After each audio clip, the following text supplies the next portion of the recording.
Greetings and welcome to the fifth webinar in the 2018 Climate Tracking and Transparency webinar series. Today's webinar will focus on open data and visualization, emissions and climate policy online platforms to support MRV. This webinar series is co-organized by World Resources Institute's Tracking and Strengthening Climate Action Initiative, or TASCA, together with the Partnership on Transparency in the Paris Agreement, known as PATPA, in order to share existing knowledge and best practice related to improving domestic transparency systems.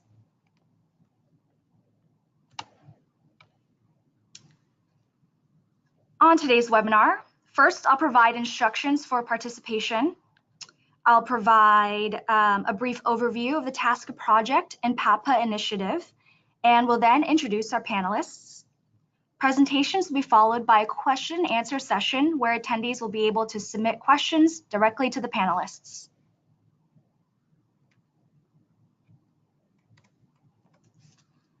During this webinar, attendees will remain in listen-only mode. Participants may raise comments or questions throughout the webinar by typing them into the questions pane on the GoToWebinar control panel. If you're having trouble with audio, please send a message to Cynthia Elliott at cynthia.elliott@wri.org, and the email is at the bottom of this page. The TASCA project is managed by WRI and aims to support governments to be able to transparently communicate progress toward their NDCs, meet international accounting and reporting requirements, account for their commitments, and identify additional abatement opportunities to support national dialogue on future commitments. We currently work in 5 countries: Colombia, Ethiopia, India, Indonesia, and South Africa. Specific activities depend on each country, but lessons learned and resources developed are shared globally. In addition to our work in country, TASCA actively supports enhancing international transparency. We provide timely research and analysis to support the negotiations and convene dialogues and discussions with country parties to consider different options. We're also developing new tools and data platforms to support analysis for decision-making and tracking implementation. The Partnership on Transparency in the Paris Agreement was launched in 2010 at the Petersberg Climate Dialogue by South Africa, the Republic of Korea, and Germany. PATPA promotes ambitious climate action through practical exchange on enhanced transparency to support achievement of the global temperature goal. PATPA supports its mission through policy dialogues and convenings to build capacity and encourage peer exchange and develop research products to disseminate knowledge. Now, to get into the core of today's webinar, I'm going to hand over to our first panelist, Katie Lebling, Research Analyst at WRI. Thanks, Pauline, and thank you everyone who's joined the webinar today. We're very excited to share some of the work of our climate data team, which we've been working on for the past year or so. So the objective of this webinar is to provide an introduction to this work, which mainly focuses on developing online data platforms to support countries and other actors in their climate planning and climate action. So I will present our global platform, and my colleague Alexsandra will later present 3 of the country platforms that are looking more in depth at key national climate actors. So we're hoping this webinar will provide you with a better understanding of what data and information is included in these platforms and how they can support your work. And we're always open to feedback, so on how to make the information and functions included more relevant and helpful to our users. So we'll get to that later on. And throughout the presentation, we'll actually have 4 short interactive polls. So to introduce you to the system, we have a first quick question here. So the first question is, have you heard of or have you used ClimateWatch or its data in your work? And so to answer this question, you can go to the website that's here, menti.com, and you enter the code, and then we can actually see the results in real time.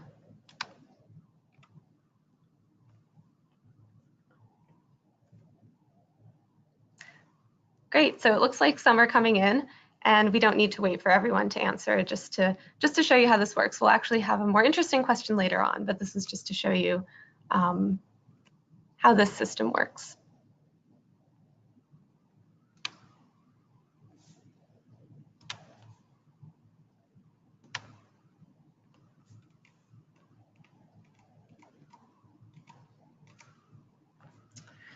So now I'll just do a quick introduction to the Climate Watch platform, and then I'll do a demonstration to share some of its functions on the actual website. So we built Climate Watch with 3 principles. The first principle was to have a platform that brings together relevant information, some of which exists already in other databases, and bring that into one place and present it in a way that makes information more accessible and more transparent for different types of users. So this ties into the first point of avoiding redundancy. We're not trying to build something that replicates what's already out there, but instead identifying and bringing together the information through a partnership of organizations and data providers and presenting it in a relevant way that makes it useful and accessible to users. The second point is that we're trying to build on demand and include data and functions that we have heard will be useful to our users during our various outreach and testing sessions. And then the last principle is that we try to bridge the accessibility gap by structuring information in a way that's more digestible and more understandable than it might be elsewhere.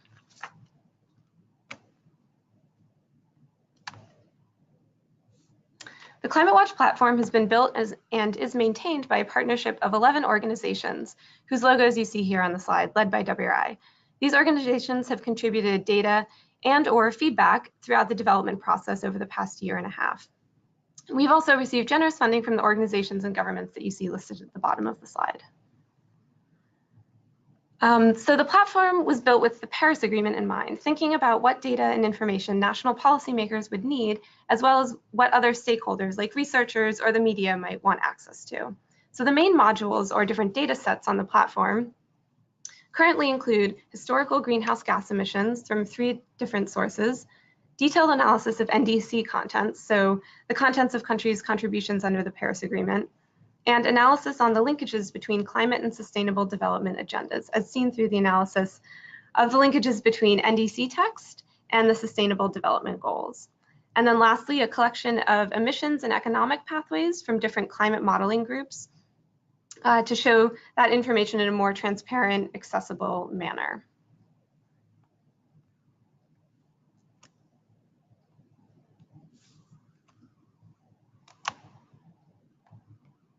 So now I'm actually going to move to the website itself and just do a quick demonstration of the different pieces I just mentioned and show you some of the functions that each one of them can do. So once you land on the homepage, you'll see the different modules I just mentioned up top here. And I'm first going to move to the NDC content section. So on the global landing page here, you'll see a quick summary and overview of how the different parameters are represented in countries' NDCs. So if you click here on category, for example, you can see all these different parameters here. And a quick thing to note, for all the visualizations we have in Climate Watch, there's an information button that shows the methodology and background information on that visualization. So for this one, you can see that we've incorporated data from both the CATE Paris Contributions Map, which is a WRI database, as well as the World Bank's NDC platform. So going back to these categories, perhaps I am interested in knowing more about sectoral adaptation actions. So you can quickly see that once I've selected that, the countries that have sectoral actions specified in this sector here, agriculture, are in orange, and the ones with no action are in yellow. So perhaps I'm not interested in agriculture, but rather LULUCF and forestry. So I can click on that, and then maybe I'm particularly interested in Southeast Asia. So maybe I'll click here, and I can go into Vietnam and see a summary of their NDC. And then maybe I want to go over to the sectoral information that I was just looking at.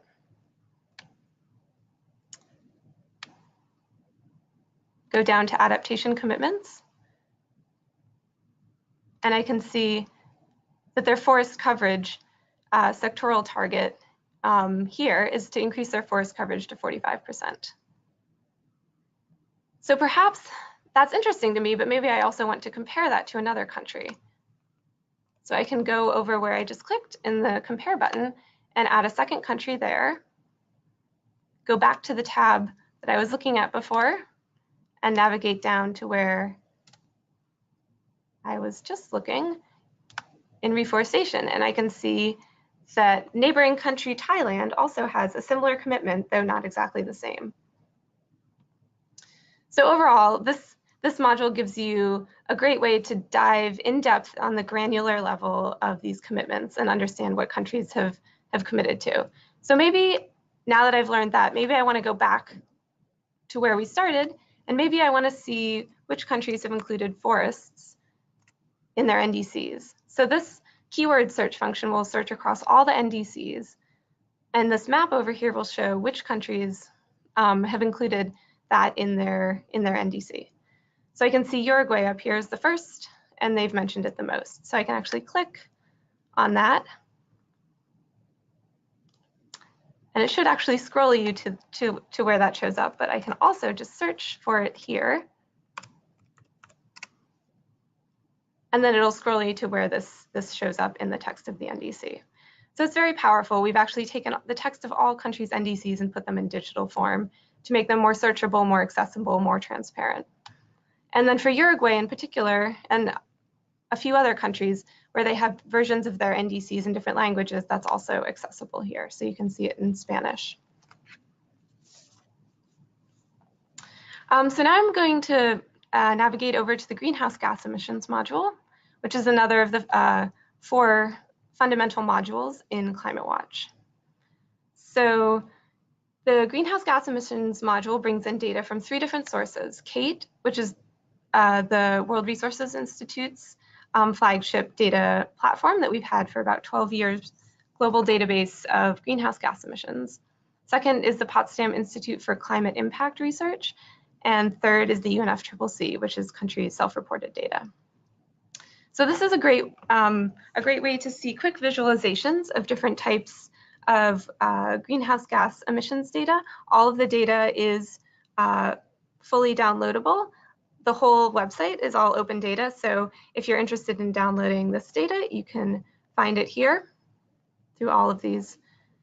But maybe I don't want to download it quite yet. Maybe I'm just interested in remembering which year it was that China surpassed the US in terms of emissions. So I can quickly see that here if I add China.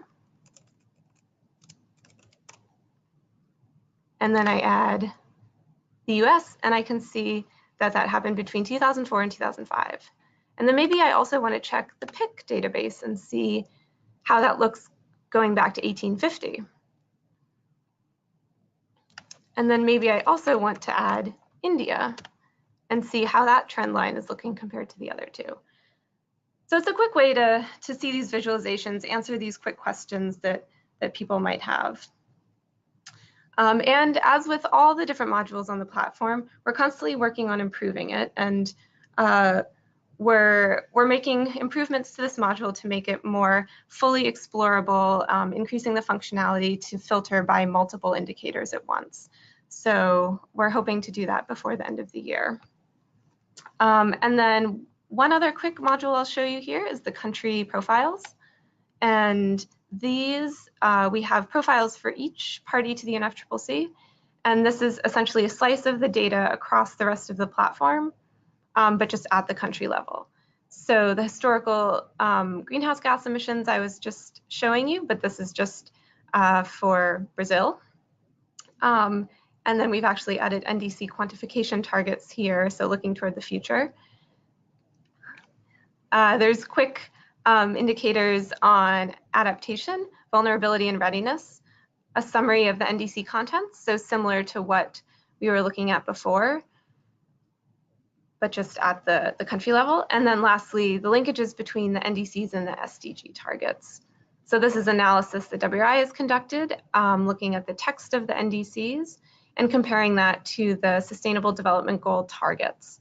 So each of these is a different SDG target, and the ones that are filled in, that's where it's been analyzed that there's a linkage between the policy or action of the NDC and the SDG goal. So taken together, these 3 modules provide a detailed understanding of where countries are now, what their baseline is in terms of emissions, and what their country context is.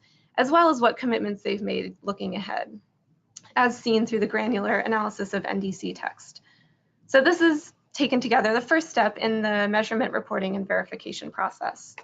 And the last module I'll show you goes a step further.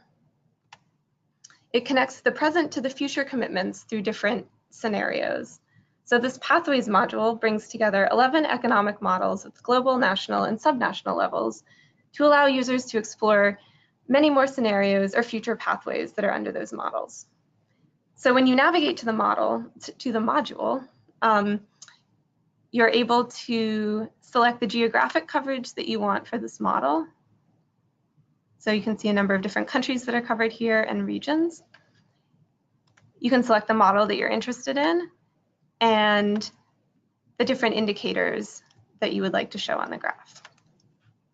So perhaps I am interested in the world and the global change assessment model, but maybe not as interested in emissions, but more in energy. So I can select that, and I can see those immediately reflected on the graph. And so within each model, there are different scenarios, each of which are collections of different assumptions and inputs that create different results. So you can see that there are 4 different scenarios here. When you hover over each of them, there's a brief description, and then you can actually click into one of them, see a more detailed description of that scenario. And then if you click on this button, you can see even more detailed information on the methodology, the metadata for this scenario. And then further down, all the indicators that fall under the scenario. So perhaps I'm interested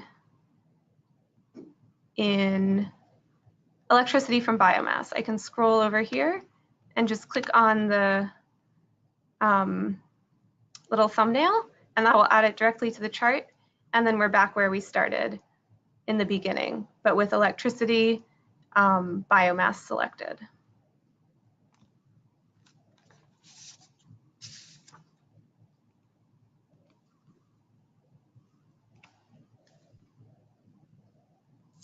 So that's just a quick overview of the Climate Watch platform and the different functions that it includes. There are more that I didn't cover, but right now I just have one more slide just providing a little bit of context for where we've come from and where we're planning to go. So as you can see, the 4 things that I just covered are over here. We launched those in November 2017 at COP23. And since then, we've launched the Pathways module I showed you, My Climate Watch, which is a personalized dashboard where you can log in, create your own visualizations and save those, and a country comparison function to compare data across the country profiles. We're planning to launch a number of other things by the end of the year, which you'll see here, including an agricultural profile, climate finance and climate policies by country, and country platforms, which Alexsandra will speak about later. And beyond that, we are very open to user feedback, and we try to base, as I mentioned before, we try to base all of our new developments on user demand. Yes, so that brings me to another quick question, which will hopefully be more interesting than the last one that we did.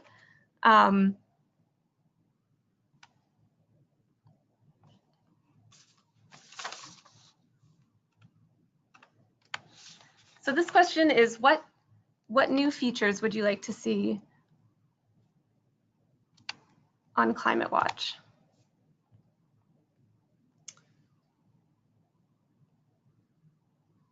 And sorry, it seems like we're having technical issues and it's not showing up here, but you can keep typing things in and we'll try to get it figured out. Some of the ideas that we've had are things like tracking long-term strategies, providing options for NDC enhancement, adding additional sectoral profiles.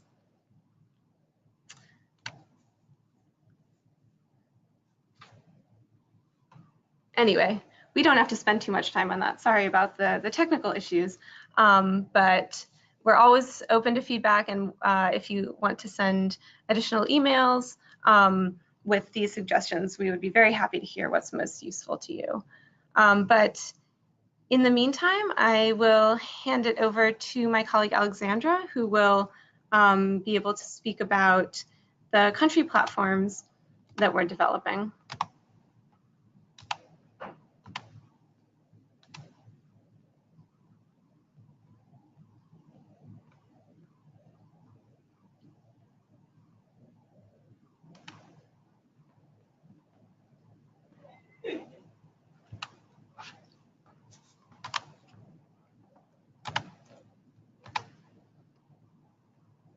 Hello, everyone. Thank you, Katie. Can you hear me now? Just checking the sound. I'm sharing a screen just to show the results of the question that Katie finished. I believe we're having some issues with audio on our presenter. Give us just a moment, please.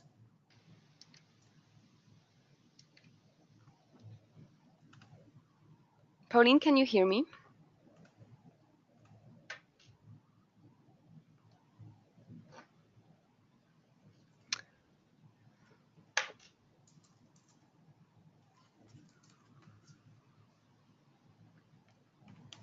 Okay, I think I will start now. I hope you can all hear me. I still share the screen, so you will be able to see the results of the Mentimeters question that Katie finalized the presentation. Thank you for sharing your inputs. I think it's very useful. And I will start presenting the other part that was foreseen for today's webinar. My name is Alexsandra Arcipowska, and I'm leading the work on the Climate Watch country platforms. And I would like to introduce in the second part the set of tools that are separate but still related to our work on the global level.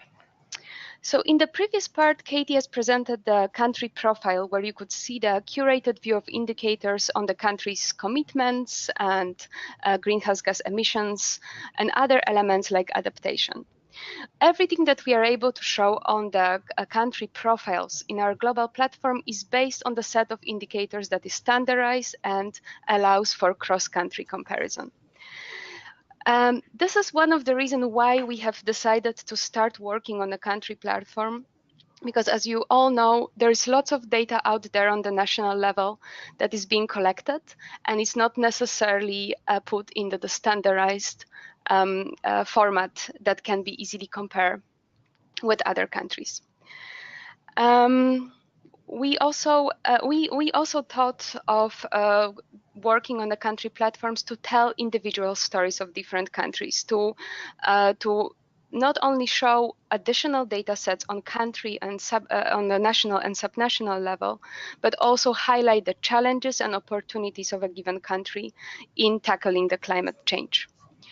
So going to the next slide, we are currently working on 3 test platforms, and they're all having few common aspects. So they're all built on demand. We have come working with a country platform, we have decided to really start on the bottom and ask what is needed, which type of information will address the needs in a given country.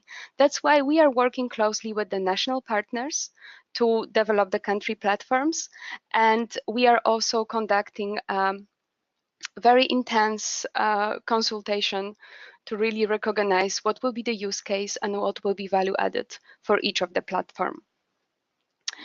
The country platforms will be available both in the local language and in English, so they can serve both national and international audience. We do aim to support the country level decision makers and researchers, but this platform will also serve as an entry point for the donor organization and international audience to learn more about the particular story of a given country. WRI DC office is playing a supportive role in this project. We work with the partners, and our partners actually will be the one to conduct the data collection and also in the future maintain the platform. What comes from our side is the guidance and also the technology support that we provide from all of the platforms.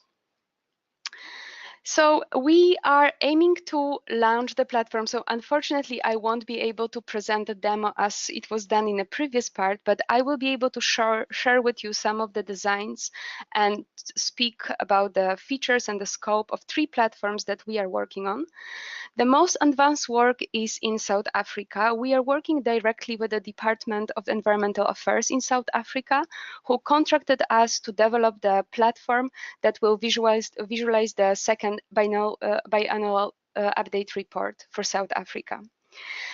This platform is a part of the larger system to monitor monitoring and evaluation that is developed by the government, and our piece is gonna showcase the South Africa message and introduction to what actually South Africa is doing for their climate policies and actions. We are currently having this platform in the test version, and just to let you know, this platform will consist of the official data that has been published previously in BUR, and this system will be used in the future by the government in the official reporting. 2 other platforms are developed for Indonesia and India. In both countries, we are working with the international offices of WRI, and both platforms have a little bit of different scope. So in Indonesia, we are trying to expand the scope and build on the tool that was launched in 2016. It's called KATE Indonesia and focus on the emission data for Indonesia on the national and subnational level. We have decided to work further on it because there is already a community around KATE Indonesia, and we have a good understanding which additional feature and topics could be added to make this platform more useful. In India, from the other side, we are working on a little bit different dimension. So our colleagues in India office published last year an extensive study that tells the story about key policies in India. Not only what are the policies, but also it's the effort to try showing what is the status of implementation of the different initiatives under those policies. And this part will be the key information presented in the India platform. So this is a little bit complicated slide, but this is the short summary of the different approaches we are taking for different countries. As presented just before, the focus of different platform is different. We work with a different organization, and we also have a little bit different target audience for each of those platforms. Maybe just to reiterate, we are trying to consult and get a feedback to the scope of the country platforms among different national stakeholders, asking the question what will be actually useful and what kind of data should be included just to make it easier, accessible by different stakeholders. So currently India and Indonesia is conducting this consultation. So if there's anyone who is attending the webinar and would like to be involved, please let us know. For the South Africa, this process has been completed. We will be showing the test version of the platform soon to the internal stakeholders to also receive some feedback. So probably it's worth explaining why we are trying to coordinate on the global level those very different platforms with a different scope. So what we are trying to do is to build all those platforms on the similar technology. We are working with thematic modules, which can be customized, but the basic is the same, and just hoping that it can be easy replicable in different countries, so we can expand and actually work with the different governments to to establish such a platform in the different countries. So there are different components, and you can see it in the fourth row of this table that we have included in our country platforms. There are some redundancies. So we have, for example, climate commitments and the general overview that is included in all of the platforms, but there are some elements that are not included in all of them. It really depends on the data availability and the current challenges that our partner want to highlight or discuss. Hopefully in the future, we will be able to expand the scope of those platforms. So what I've prepared in the next 3 slides is just some screenshots of the designs we have for different platforms, just to show you which type of data we are aiming to present. And starting from the very beginning, I think this is very important that data on the country platforms are shown in the context. So all of the platform has a component to show a little bit of background information for the country, including the climate commitments and development priorities, but also showing the socioeconomic profile, such as trends in the population growth and GDP and so on. We do have elements that introduce key sectors that contribute to emissions, like an energy, where we show structure of the energy generation over the years. And when we have data, we also try to add information on other sectors, like transport, for example. What is very interesting, I think we see an interest to add to this context information on climate funds to show not only the financial flows from the international and domestic funds on the climate activities, but also to highlight the priority areas and see where are the opportunities and the success stories. So this is the new element that we will add both in India and South Africa country platform. Of course, greenhouse gas emissions profile is a very important component of all of the platforms. We include this data in 3 platforms. For example, for South Africa, in addition, we will have an overview of all greenhouse gas inventory programs. But as mentioned before, Indonesia is the country that will have a core focus on the greenhouse gas emissions. So this is the screenshot from the wireframes from the Indonesia country platforms, where you can see that we do have some charts and visualization that that are similar to our global platform, where the user will be able to explore the emission trends by sector, gas, province, and visualize it on the chart. But we also have additional information, such as province emission rankings or additional sectoral activity information that will be presented on the map as a separate entry point on the website. Another very interesting example is actually on India country platform. I mentioned before that the core module for the India country platform will be the policy information and tracking.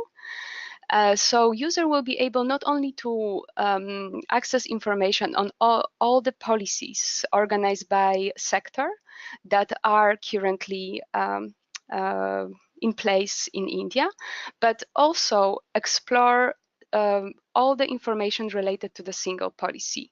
And this will be not only the description of the policy, but also list of instruments under this policies, milestone and the timeline, and also list of indicators that actually allows for tracking of the implementation of different instruments. So again, very quick slide. This is the screenshot of the indicators for one specific policy, where we have dates and the cost, and we can learn more about the methodology of tracking this investment. So this will be done for initially for 11 policies that are the key policies, but we are hoping to work on it and add additional policies. I think there are 20 identified that we would like to add to this platform by the end of the year. So I will present the third part, which is wireframes from the South Africa country platform.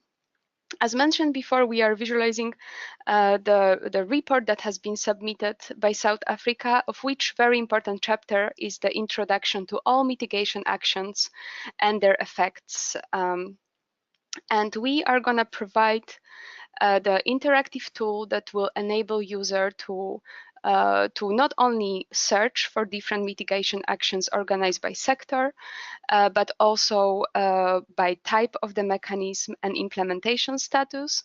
But we will also enable visualization of the effects of different mitigation actions. I think this is a new very interesting type of data that we will present. And South Africa have made an effort to actually estimate some of the emission reduction of their programs, and we will be showing it, but there are also additional co-benefits, environmental, social, and economic co-benefits that has been identified, and we are going to present them on the platform. I'm going very quickly through all of those wireframes. So the first platform that will be ready for launch will be the South Africa platform. We are hoping to launch this tool at the end of October, and two others hopefully will be launched in December for COP24 in Poland. So just as a summary slide, I think it is very, very important for us to get also feedback how useful this country platform actually are, if they are really bringing additional layer of information compared to global platform, and if they are going to be useful not only for the national audience, but also for the international audience. So we are hoping that working in different countries on those platforms, we will help to not only to increase transparency, but also work on some kind of standardization and bringing a good examples how to collect some information from one country to another, just to disseminate the good practices. I think this would be the end of my presentation. I also have one question on the Mentimeter. So before we open the floor for questions, I would actually hope to ask the question on the country platform. It's not open-ended. I hope you can still see my screen. The question is, which type of data on the Climate Watch country platform is most useful in your work? And we do have the different elements that I presented before, going through the national commitments, through socioeconomic profiles, greenhouse gas emissions, tracking policies and climate funds, and also others. So please do not hesitate to start voting. I will open vote now. And thank you very much. I don't see anyone voting. I hope this is not a technical problem. Oh, no, there we go.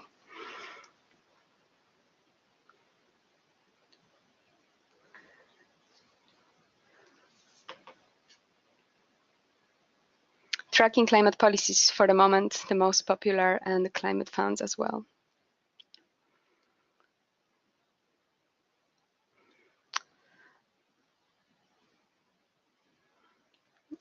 Thank you one more time, and Pauline, back to you to address some questions from the audience.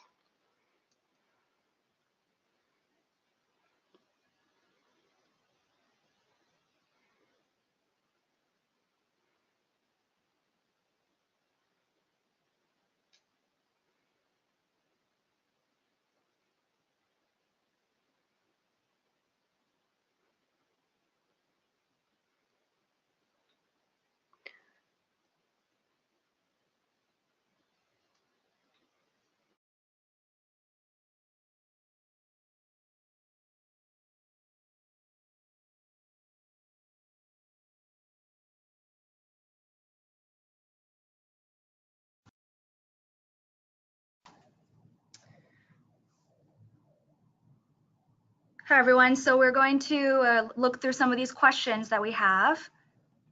So I see there's a question on whether there are any plans to put financial data into the Climate Watch platform. So yes, we are actually working on developing a section that will be included in the country profiles. So for each country, we will add a section on climate finance. And this will include data on NDC costs as reported by countries in their NDCs. It will include climate finance provided. So for Annex 1 countries, when they've provided climate finance to developing countries around the world. It will also include domestic climate finance leveraged. So when how much money countries are spending from their own national budgets on climate action. And it will have quick introductions to the GCF, the GEF, and the Adaptation Fund. And I think the question was specifically on funding already being given. So I think we are including information on funding provided, but not on funding received by countries because the data there is not very good. So maybe in the future we can do that. And actually one of the points of this section is to kind of show that the data is fairly fragmented on climate finance and that there are opportunities for it to be improved in the future. So that is that question. And then I see another question on whether it's possible to see what countries are leading in adaptation mitigation. I'm not sure if we have a something that directly answers that, but I would say that the climate policies section, which we're also kind of developing in parallel to the climate finance section, will include information on climate policies and in each country and what their targets are, and then also a comparison of those to NDC targets to kind of see how those align, or maybe in cases where they don't align. And then I see some other additional questions more related to the country platforms. So I will let Alexsandra answer those, except for one up top that's more general, which says, will you be developing platforms for other countries? So I think, as Alexsandra mentioned, and me, a lot of this is built on demand. So I think it depends on the demands of different countries and what they're looking for and what the platform would be able to do for them. But as Alexsandra explained, we're developing these in kind of a standardized but also customized approach where we have these standard modules, and then countries can kind of select which ones make most sense for them and what they would use it for. So I think we're definitely open, and the point of this is to make these systems replicable so that when other countries would find these useful, we could help them to build these as well. So I think the answer is we will probably be doing these for other countries, but it's not yet determined beyond the 3 that we have now.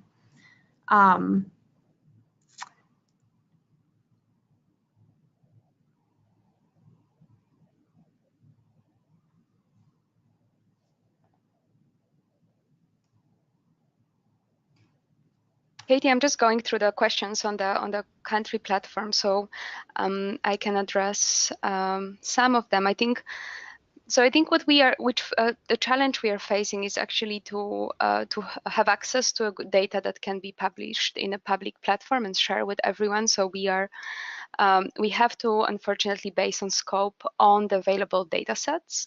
So I definitely agree that putting a risk indicators for the country would be a very, very interesting data set. We didn't explore it in any of our current platforms, but I agree that it would be a very interesting dimension.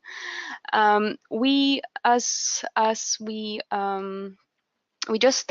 starting the work on the country level, trying to just visualize what is out there and promote the good practices like the India policy study. But I definitely get this point, and perhaps we could think about this in the future.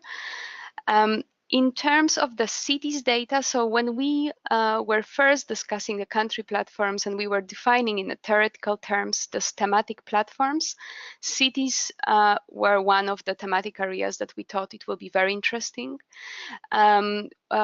colleagues in other departments of WRI are creating a platform that collects some of the city-related data. So perhaps in the future we could join sources and bring this information into our country platforms. But for the moment, it has not been considered because it was not. It's not yet a place where we have a good data to share. I don't know if this answered the question, but I think that's all I see. I think there's a question on the NDC projections. I think we are using the data from UNDP, and those are the official data that we have received. Those are the NDC quantification, and on the global platform there is a link to the primary source with the reference. So I would advise to check this one out.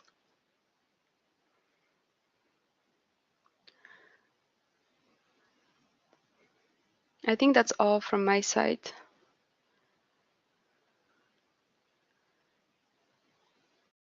So just one other quick question I'm seeing coming through, and I've seen a bunch of questions just come in. It's hard to read them all quickly in the moment, but if we don't answer them verbally right now, we can definitely follow up with you via email to give you more thoughtful answers. So I just saw one question come in that says, is it possible to upload the BURs and the data of the national GHG inventory?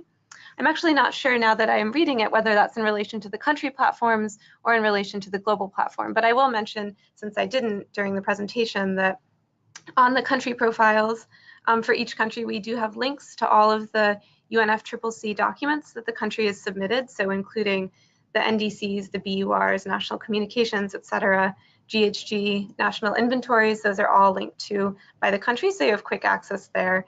I mean, they're also available through the UNFCCC database, but it can be hard to find them sometimes.